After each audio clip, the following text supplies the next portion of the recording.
Ann, you want to, oh, is that, I'm sorry, there you go. There's a mic, I didn't see that mic, sorry. Hi, my name is Whitney Merchant, and I live in San Anselmo.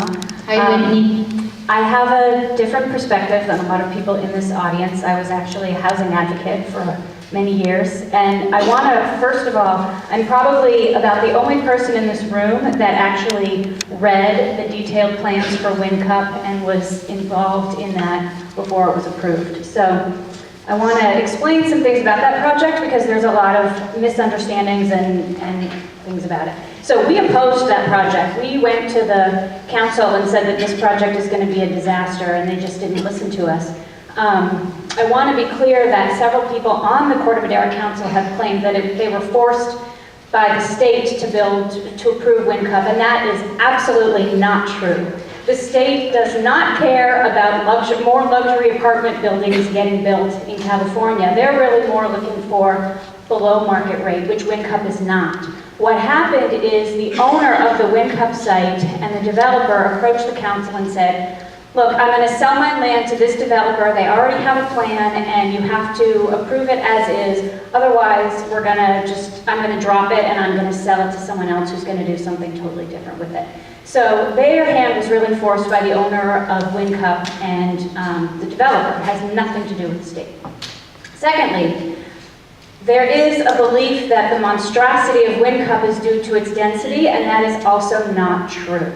It's 40 units per acre, which is pretty dense, but the reason why it's a monstrosity is because the size of the units. Some of those units are 2,000 square feet or 1,700 square feet. WinCup is a monstrosity because it's basically 40 single-family homes stacked on top of one another and crammed together. It's a disaster.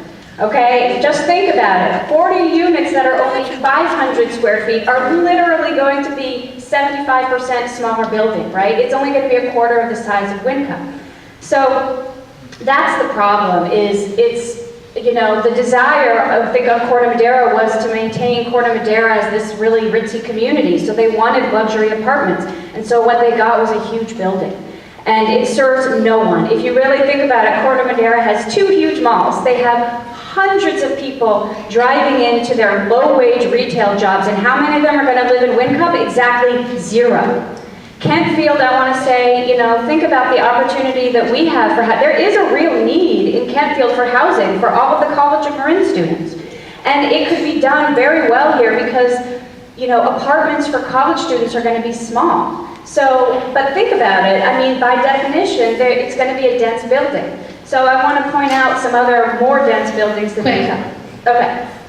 San Rafael Commons is 80 units per acre. It's across from Whole Foods in San Rafael. It's a 2-story building. Or if you go to downtown San Rafael, that building that's yellow and pink is 72 units per acre, almost double the size, the density of WinCup, and yet a significantly less size. So, yeah, so the point is really well made that oftentimes density is confused with out of scale. Exactly. And inappropriate and not matching community character.